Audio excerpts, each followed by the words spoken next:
शास्त्री के पास जब हम जाते रहे एक ही बात खाली पूछने बना के अपने करीब में कि शिकारी तुम्हारा नाम शिकारी कैसे पड़ गई। साल यही सब बोले कि तुम्हारा नाम कैसे शिकारी पड़ गई। हम गंभीर हो जाई कई सर हमारा जानकारी तुम्हारा नाम सब शिकारी कहत बा तब वो तोहरा नहीं पता। हमको सर आप अंतर्यामी हैं, आप जानते हैं कि का चीज का शिकार करेला चुप लगा नहीं साहब मुस्कुरा के चुपचाप लगा जा। ये कहे का जिला का हाल चाल कहो कहाँ कहाँ इस समय गए थे कौन जगह गए थे। पहले हरी मोबाइल ना चलते रहे अब तो लगल बा रांची ठेकल बा चर्चा जो कही है ना यही से करा पर हमान का बड़ा दिमाग गुरबहन के उसी बड़ा लगा कि अपने शांति वातावरण से चर्चा करें कि अनु भैया साहब जी का बड़े लड़का कि देखत हुई मोबाइल में हमन का मोबाइल 10,000 मोबाइल ग्रुप में जुड़ल है तो वहाँ पता लगत थी कि कहाँ शिकारी कहाँ हमन के गुरबहना कोरोना गांव में चर्चा हो तो चर्चा करता इससे बड़ा शांति वातावरण से सके। अरे अपने तगैया साहब हो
चिंता दीदी पूरे पार्टी समाज को बुला लेंगे अपना गाँव में भैया बना लेंगे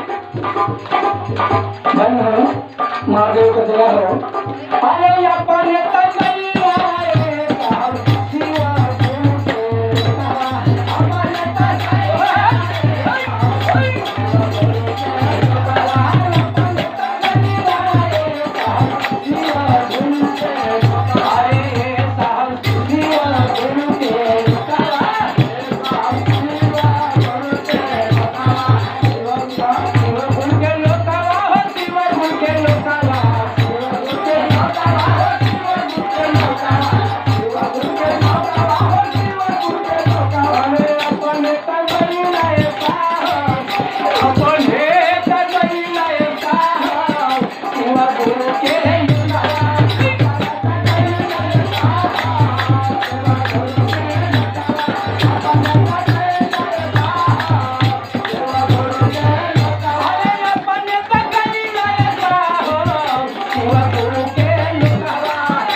किशोर,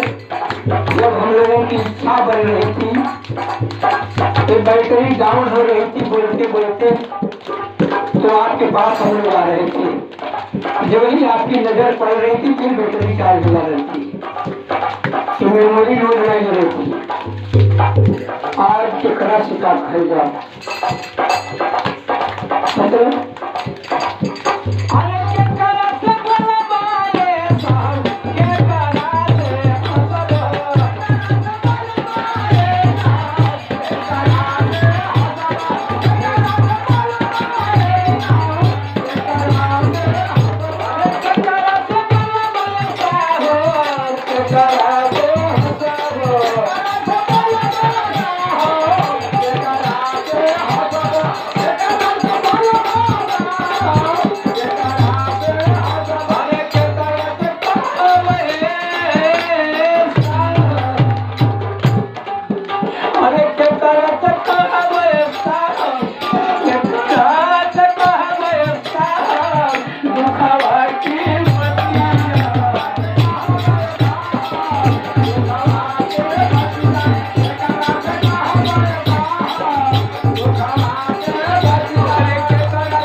परिवार को निराश नहीं होना है।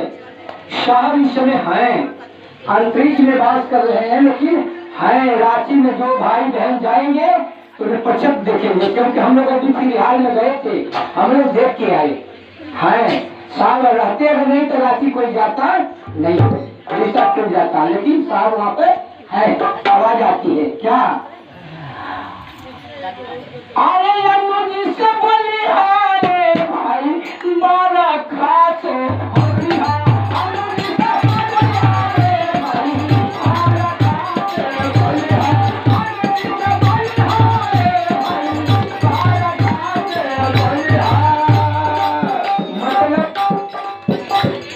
शास्त्री के बड़े सुपुत्र बड़े लड़का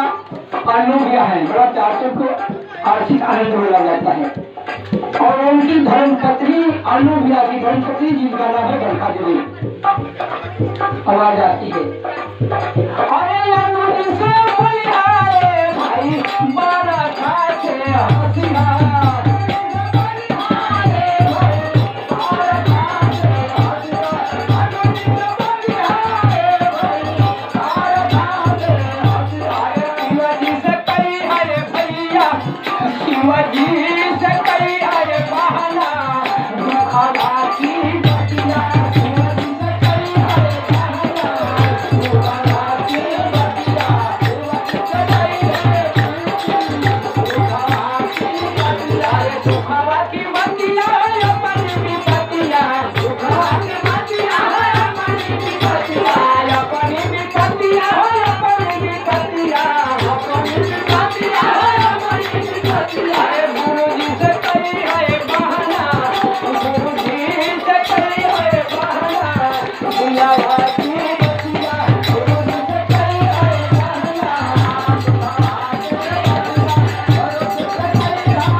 में याद हुआ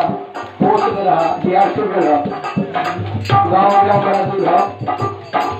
अरे गुरु जी से आया हो मंगिया दूसरा कोई हो चलता गुरु जी से आया हो मंगिया दूसरा गुरु जी से आया मंगिया दूसरा अरे गुरु जी तक करी है भैया गुरु जी के करी है बहाना गुरु के नाम मनवा गुरु जी से करी है बहाना मने मने नाम मनवा गुरु जी से करी है बहाना गुरु के नाम मनवा मने मने मनवा मने मने मनवा मने मने अरे गुरु जी के करी है भैया गुरु जी के करी है बहाना मने मने नाम मनवा गुरु जी के करी है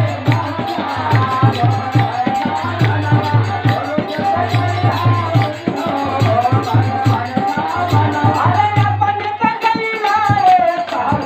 अरे अपन तकैला रे साहब शिवा गुरु के अनुसार अपन तकैला रे साहब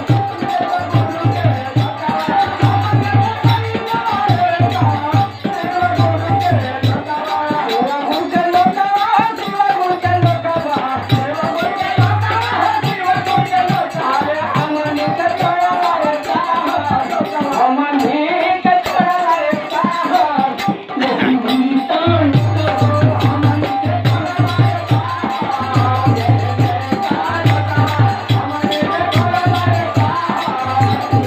वीडियो को लाइक और चैनल को सब्सक्राइब करना ना भूले और कमेंट में हर हर महादेव जरूर लिखे।